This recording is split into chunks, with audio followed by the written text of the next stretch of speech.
Welcome to Making Worlds, conversations about imagining otherwise. I'm Hannah McGregor, and on this show, I talk to cool people about sci-fi, fantasy, speculative fiction, magical realism, and other genres that let us envision different possibilities for how the world could be. Today, I am talking to the hosts of our sibling production company, Jessie and Lark of Hashtag Ruthless Productions. For those of you who don't already know them, Jessie Blount, pronouns she, they, is a genderqueer black weirdo, feminist killjoy, animal fact enthusiast, and community-minded apocalypse prepper. Lark Malachi Gray, pronouns he, him, is a trans fag artist and full-time podcaster, as well as the creator of a gender-free tarot deck of monsters called Under the Bed Tarot. Together, Jessie and Lark are Hashtag Ruthless Productions, a two-person podcast team that makes 4 podcasts for queer nerds, including The Gaily Planet, The Final Front Queer, incredible name, an episode-by-episode podcast about Star Trek: The Next Generation. As you can tell from their bio, Jessie and Lark are Star Trek aficionados, so we've asked them to come on the show to talk about the aspirational nature of Star Trek and how it can help us to imagine a future where humanity is striving to be its best self.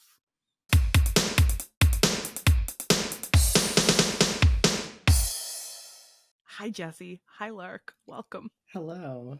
Hello. Thank you for having us on. Very excited to talk about Star Trek. Make sure I almost said Star Wars. See, it's already happening. And specifically, we're gonna, I think, focus in today on Star Trek: The Next Generation, which is great for me personally because that's the one I watched. Perfect. Yeah, and that's the one we make a podcast about, so it all lines up very well. Okay, so tell me a little bit about your pre-podcast relationships to Star Trek. Are either of you like encountering this franchise for the first time, or is this something that also was like a childhood favorite? At least for me. So I didn't grow up with cable. I watched a lot of network television, and I was born in '85. So, and this show came out in '87. So I know that I've watched the show multiple times on like network television, potentially maybe while it was airing, but definitely in syndication. So I feel like I've seen as a child at least the whole series a couple times through.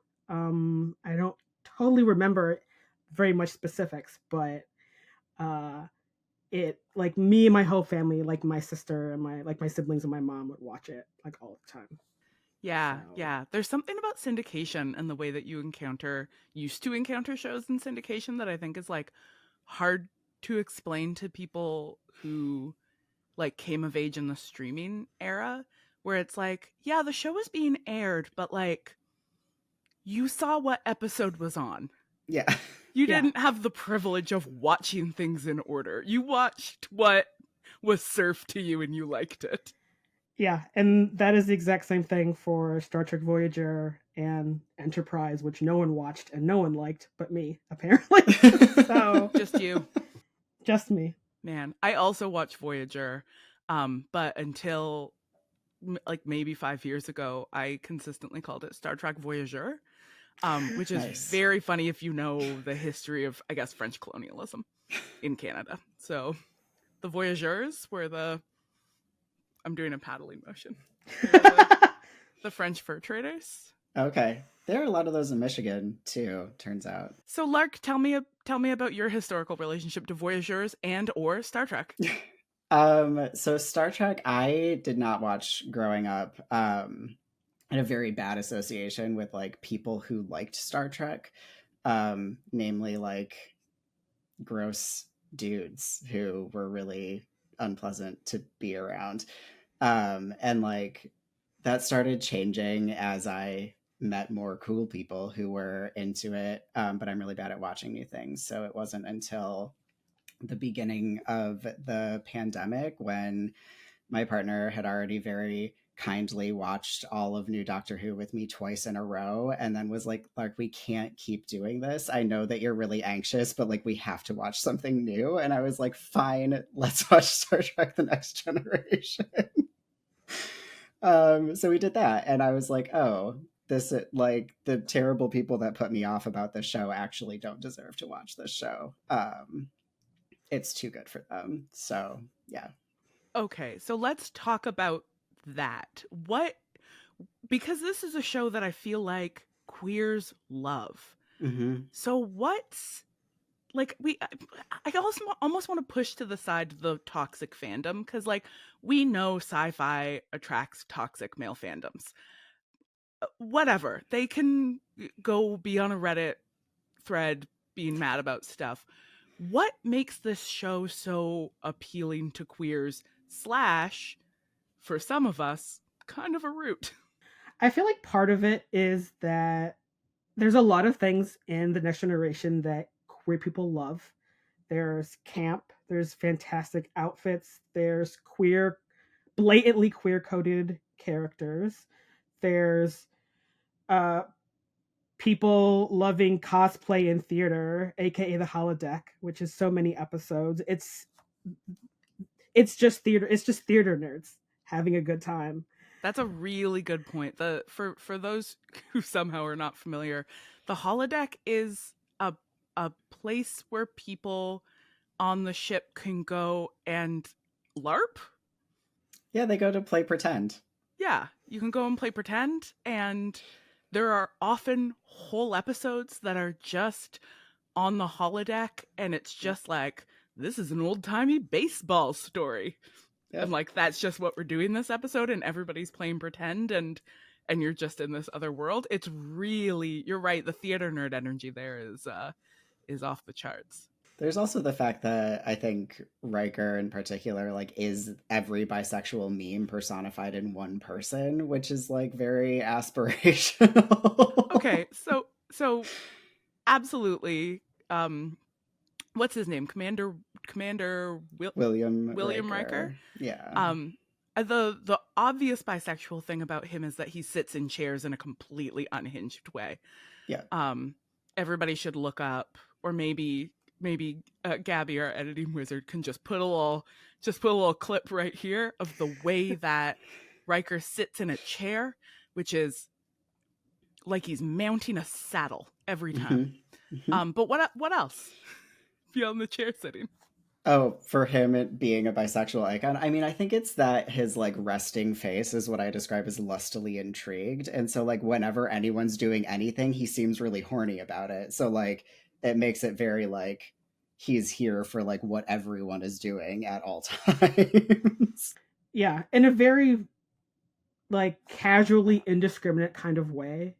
He is horny for everyone. Yeah. Yeah, because there are obviously a lot of humanoid aliens in Star Trek. At least at this point, everyone is pretty gendered, but like Riker, the way that he's lustily looking at people is it's sort of regardless of gender or species in a way that is just like a hashtag mood, I guess. Can we talk more about the other? So Riker feels bisexual.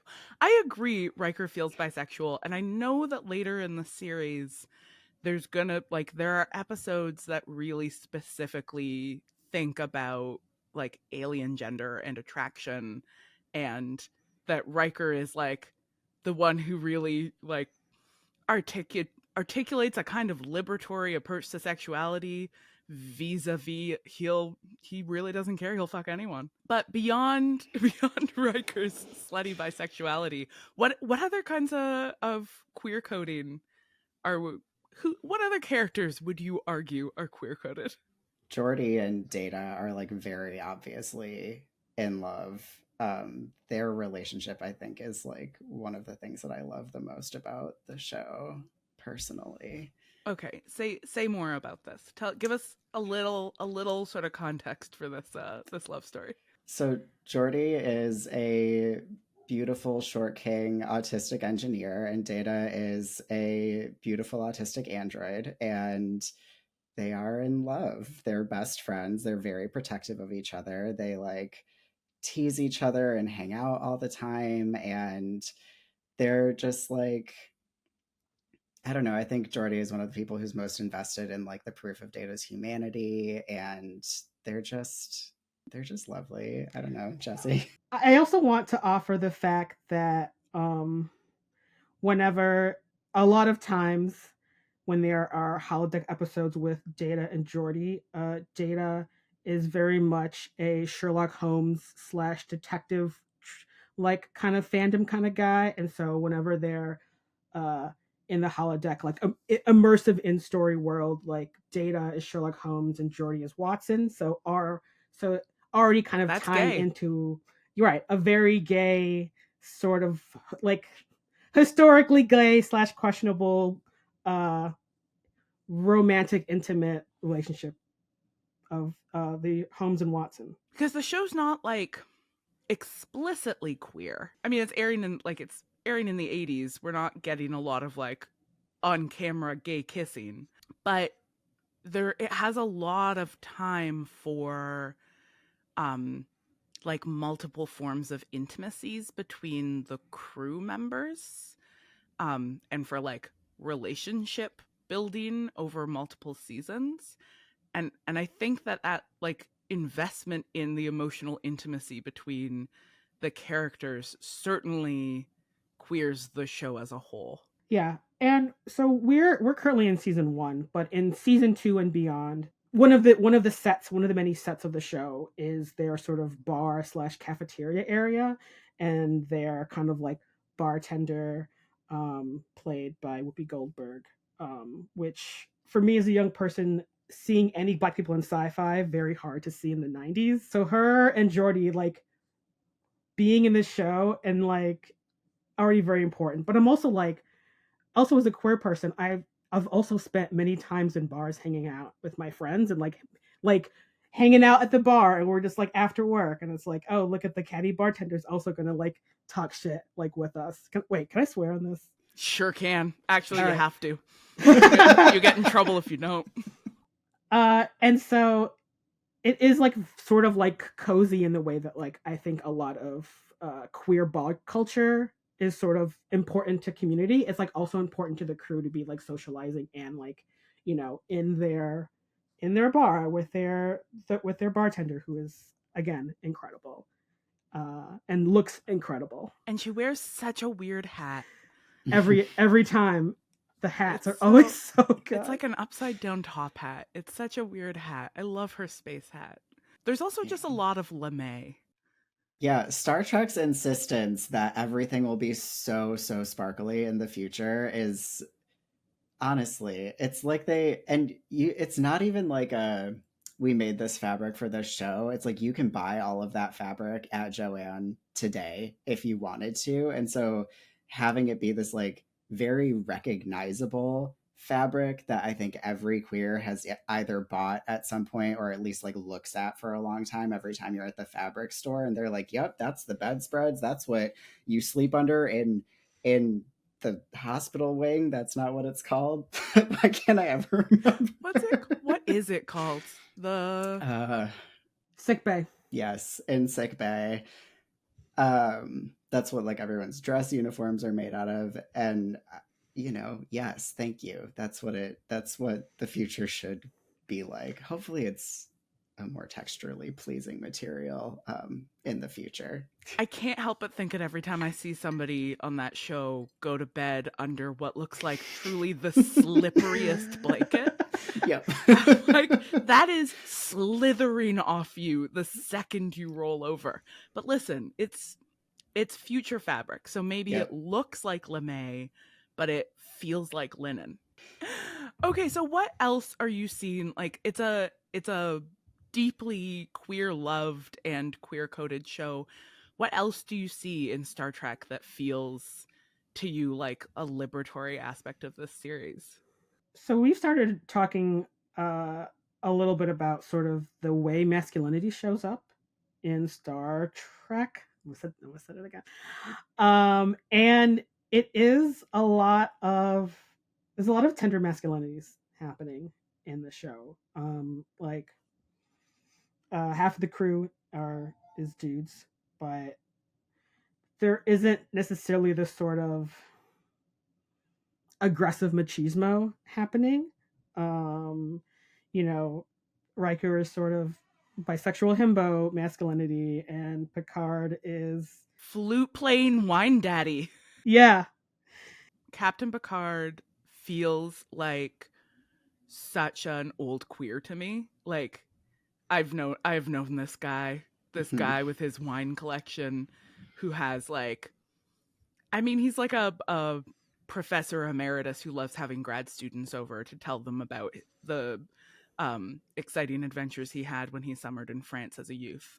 That professor who's trying to convince everyone to go into the humanities because he has a like archaeology and anthropology degree, and he's really excited about ancient civilizations. You guys, you just need to know about about history. Yeah, yeah, yeah. It's actually really important. He's often explaining to you how you can't understand the present without understanding history.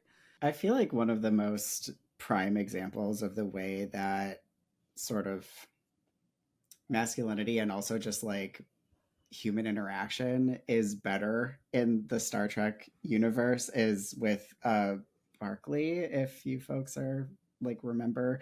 But he's this engineer who's like very shy and like can't really assert himself, but like has this deeply sick, sort of very sexualized and violent like fantasy life in the holodeck, which gets found out, and like everyone's like, all right, so he's really struggling with like self-confidence, he needs like therapy and he needs a promotion, and everyone needs to work really hard on being friends with him so that he can like get better and like heal and find community. And you're like, yeah, what?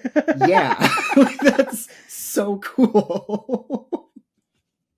It's so true. I mean, the mere fact that one of our key protagonists, Deanna Troi, is the ship therapist, Yeah. and that there is an assumption that like everybody's in therapy, everybody is participating in conversations about mental health, and that her expertise, particularly her like incredible, right? She's like an empath, Mhm. uh and that is framed within the show as like an incredibly useful resource to the community collectively, that having somebody who is like profoundly empathetic is like making life better for everyone is also like a pretty feminist intervention, I gotta say. Yeah, feelings are important in Star Trek in a way that it isn't not quite as important in say something like Star Wars. Yeah, I mean it's a, despite their very similar names, they are kind of like apples and oranges, but like boy, the masculinity on display in Star Wars is pretty different. We've got very little flute playing in Star Wars. It's really important to me that Picard plays the flute. It's really vital to me personally. Also, I just feel like in comparison, the Jedi being like don't have attachments, sort of is sort of removed from the world and like from their feelings is very much like I don't have you can you should rethink that. This is actually causing you guys significantly like historically significant issues across across time and space. Maybe you should rethink your whole deal. Anyway, uh but yes, but in like in Star Trek, the feelings and opinions of like the crew are taken like very seriously, and it's not a thing to just like that is just as important as like the work that they are doing in the galaxy. Yeah, I think the fact that even though Starfleet is this like paramilitary organization that has a very hierarchical structure, like Picard is never making a decision alone. I think the only captain in all of the shows that makes decisions alone is Janeway, who's like, I don't care what my crew thinks. But all the other ones are like, let's have a round table before any decision is made. And like, I really care about what at least my bridge officers think of this situation, which is really lovely. I think being in a post scarcity society, which is probably the most liberatory framework of Star Trek, is really well represented in all of these things, because it's like, what does it mean to be the captain when you're not getting paid? Like, money doesn't mean anything. So like there's nothing who cares, right? And so being able to lean on your crew and like take other people's opinions into account because you're not posturing for anything is beautiful, right? That's so interesting because it is, it's a really vital part of the, the logics of, I feel like the next generation leans into this the most, this idea of living in a post scarcity world and what does humanity get up to when that is no longer a concern, when like Right. money, resources, the possibility for human well-being is not a concern anymore. It's like, well, what do we do with ourselves? And it's like we we learn new things and we make art and and we LARP. Yep. And I hadn't really thought about like leadership in a post scarcity world, because in a lot of the other series, it's still it's more obviously militaristic. Like the original series, it's like a pretty military adventure series. But on the Next Generation, that sense that Picard is a military leader is much less at the forefront. And he's got kind of a like Plato's philosopher king thing going on. Yeah, it's very much, you can definitely more get the vibe where it's just like a bunch of like nerd scientists going out and like learning new things and like helping other people solve their problems non-violently. Yeah, one of the things that I love most about the show is the fact that for the first couple seasons, Starfleet is constantly trying to promote Riker to be a captain, and like that has been his stated objective. It's like the reason he and Troy aren't together, and at some point he's like, he gets it and he's like, all of my friends are here. My job is amazing. Why would I leave? And that, I don't know, that's like so important to me, to have someone who's like, this is great and I have no desire for a promotion actually. Like, why would I do that? Yeah, that like when power is not attached to money, or like when hierarchy is not attached to money and power over other people in the same way, then Yeah. it's like, actually, maybe I just don't need that at all.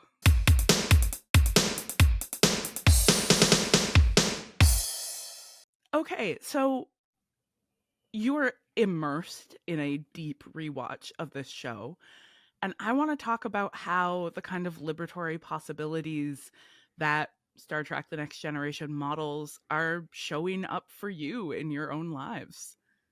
I think for me, it is maybe a little bit more the other way around, where there's like a lot of the kind of values in the way that like I live my life that I see showing up in um, the Next Generation, where it's like, there is an importance, there's like a heavy importance on like interpersonal relationships and sort of like the way that we're kind of all in this together, and how having a community for like around a common goal like is really like a strength, and like problem solving together, and problem solving sort of in a way that's not selfish, and sort of keeping an eye on like, well, what is a sort of greater good, like capital G, greater good.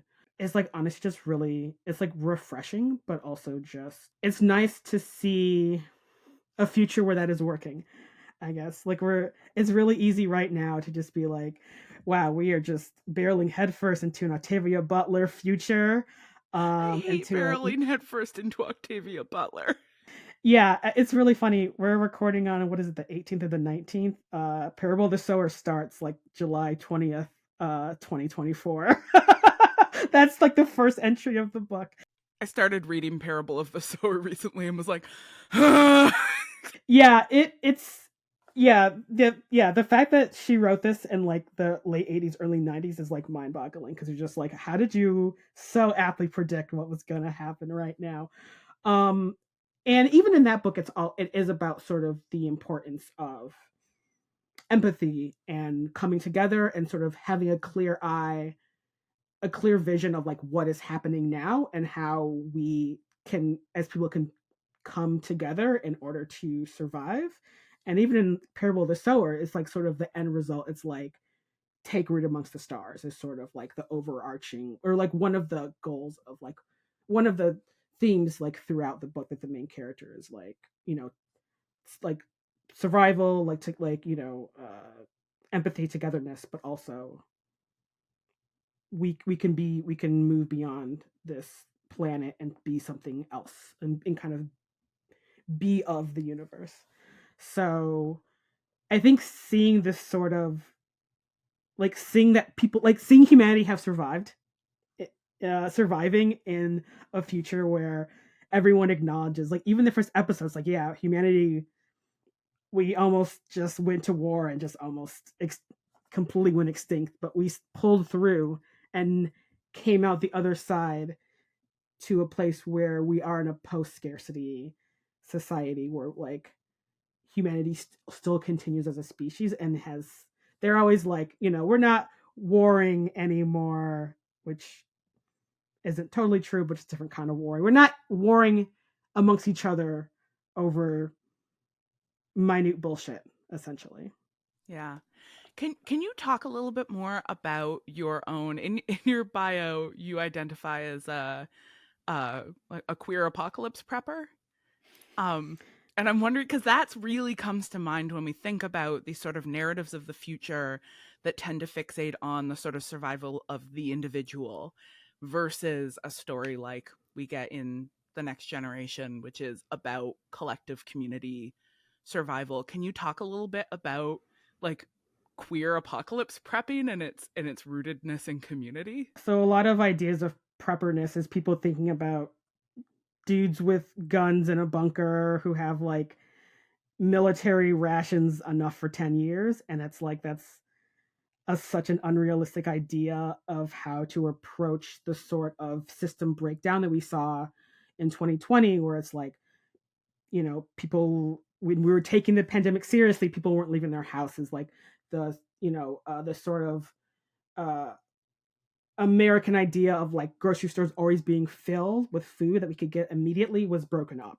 And so people were, and like, I think that there was a reason everyone's like, wow, baking your own bread. There are skills that a lot of us have that are very, lack of a better term, white collar, but it's like growing your own food and knowing your neighbors. And like, I think that they're like, I think for me, sort of queer apocalypse prepping is thinking about looking at climate change, looking at history, thinking about the way that our current systems are really just on a soap bubble that's going to pop at any time, and being like, well, when that happens, like, how can I prepare myself to be a good member of my community, and not just being like, well, I can organize a spreadsheet real well, and it's like that's That might be useful.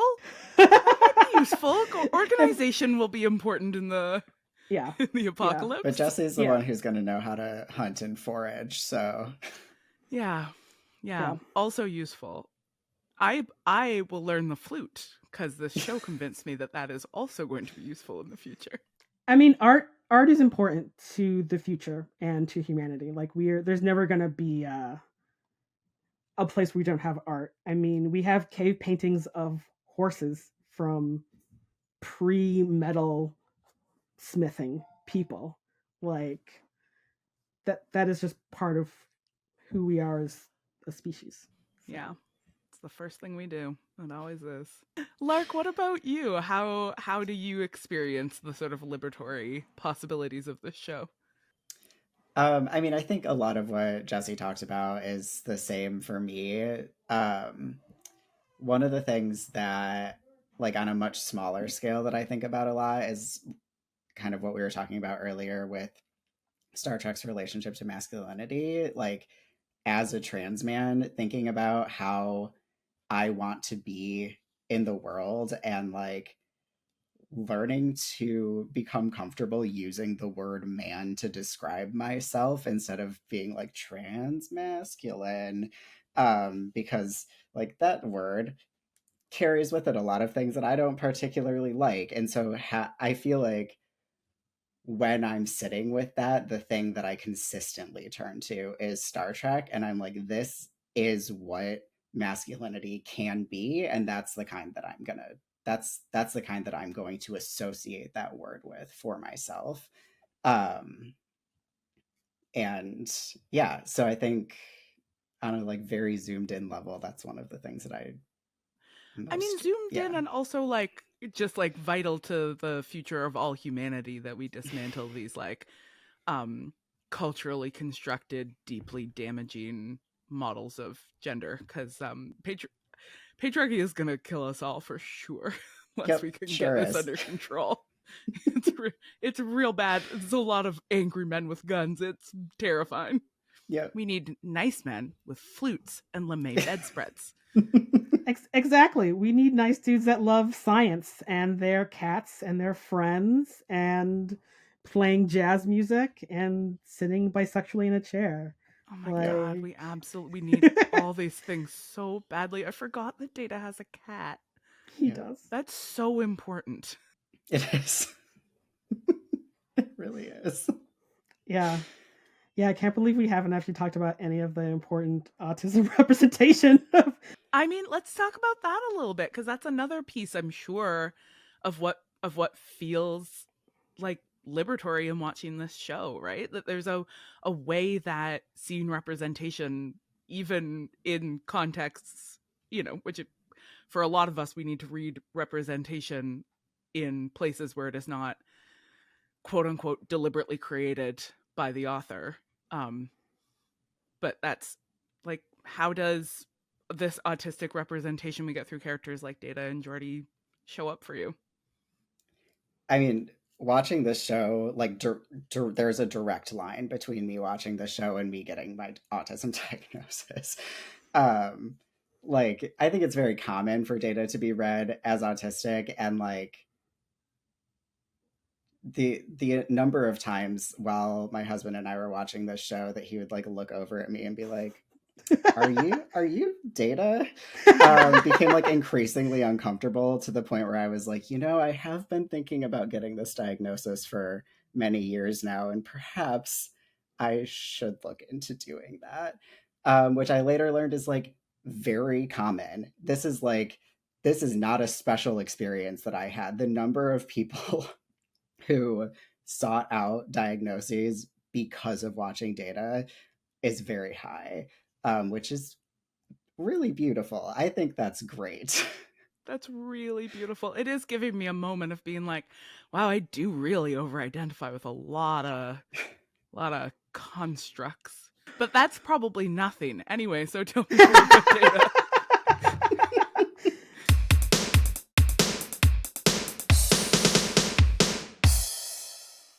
Okay, so we're continuing on our theme of mixing up our final games. For a while there, we were just doing Mad Libs, but we've started really mixing it up. And so this episode, I am inspired by Lindy West and Megan Hatcher May's excellent podcast, Text Me Back. Love that and their expanded, it's so good. Yep. And their expanded version of Fuck, Marry, Kill that they did for the Fellowship of the Ring. And so we have adapted that into an expanded Fuck, Marry, Kill for Star Trek The Next Generation. So the categories that are available to you are fuck, marry, kill, gossip about with your friends, be left on a deserted planet with for eternity, cryogenically freeze, visit an alien race with a completely different understanding of gender with, mind meld with, and enact an elaborate film noir murder mystery in the holodeck with. And the characters, just to have it on record, sonically and videonically, not a word, are Captain Jean-Luc Picard, William Riker, Data, Worf. God, we didn't talk about it at all. God, you should make a whole podcast about Star Trek. Geordi LaForge, Deanna Troi, Dr. Beverly Crusher, Tasha Yar, and Wesley Crusher. Wow, this so many choices. I think I'm actually going to go with, all right, I'm gonna fuck Jean-Luc Picard. I think that's his whole vibe seems like he'd be good at it, and then you have a nice glass of wine afterwards. I think I'm gonna marry Deanna Troi. She seems like she would be a great spouse, love an empath, then I won't have to talk about my feelings. She'll already know them. And then we can invite Riker along for the ride. So, Oh, great point. Great point. Who are you gonna kill? Oh man, this is really hard, but I think Yard makes the cut. Sorry. Would definitely gossip about Beverly Crusher. Who would you be left on a deserted planet with for eternity? I don't know. I feel like it'd be Jordy. I feel like, together, build a shelter, find some food, it'll be great. We can just chill. I would go visit an alien race with Riker because again, the bisexual possibilities, we would crush it. It would be great. Hashtag boys trip. Hashtag boys trip. Would watch. Who are you gonna cryogenically freeze? I think it's gotta be Wesley. He seems like a good lad, but I don't know. I think I would mind meld with Worf only because I feel like we have similar fantasies about what kind of Klingon ladies are attractive. Be great. Also, Targs are adorable. I think it'd be fun. And then lastly, I would definitely enact an elaborate murder mystery with Data. It would be so much fun, and I would be so enthusiastic about him having all the voices or all of the period appropriate slang for this noir murder mystery. It'd be incredible. Absolutely fabulous. Absolutely fabulous. All right. Lark, go. You're up. Oh my gosh. Okay. So this is based on information that I have access to from Deep Space Nine. I'm definitely fucking Worf. Because Worf seems great at sex based on Worf Deep Space does Nine, seem great at sex. I agree. I am marrying Geordie LaForge immediately. Doesn't need any explanation. Killing Tasha Yar. Absolutely. So stressful. Get her away from me. All right. So be left on a deserted planet with absolutely Data. Not just because endless source of conversation, but also like he's really, really strong. So I feel like able to help out with a lot of things that, most people couldn't. Cryogenically freeze. I guess I'm gonna have to go with Wes, but only because he's a teen and like don't want to do any of the other things with him. If you freeze him, you could steal all his fabulous sweaters too. That's true. I would give them to you. I would steal them for you. I don't wear color. Visit an alien race with a completely different understanding of gender with Troy. I think she'd be chill about that. Mind melding with Riker because I have never been as like chill or happy in my life as he is. So like, wouldn't that be so nice to be like, what is it like in there? It seems lovely.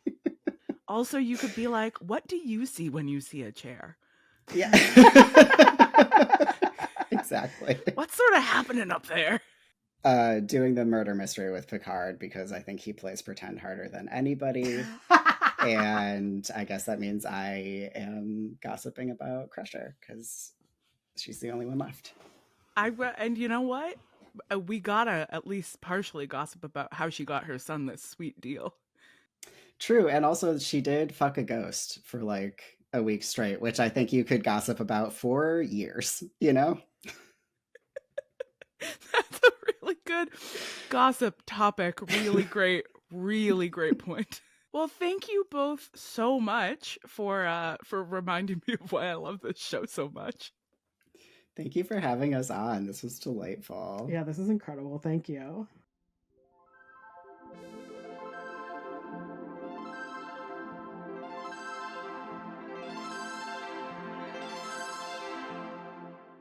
Making Worlds is a Witch Please production. If you're watching this, that means that you are one of our fabulous Patreon supporters, and that means that you make it possible for us to produce Material Girls and Making Worlds and Gender Playground and all of the other wacky stuff we do. If you want more Witch Please productions, including the aforementioned other wacky stuff, you can head over to our website at ohwitchplease.ca to access transcripts, reading lists, and some gorgeous merch. You can also follow us on Instagram at ohwitchplease, and we have a Substack where you can read our monthly newsletter, The Monthly Hoot, and special behind the episode content. Thank you to the folks who make this show possible: our producer, Zoe Mix, our associate producer and editor, Gabby Iori, our executive producer, Hannah Rehack, aka Coach, and of course, Captain Marcel Cosman, co-founder of Witch Please Productions. Special thanks to Jay Arner and Jessica Delisle, who wrote our theme song, and thank you to Zoe Mix for designing our wicked Making Worlds logo. We'll be back next month to talk about a whole new piece of media that asks us to imagine otherwise. Until then, subscribe to our YouTube channel for bonus content and tell your friends about us. Engage.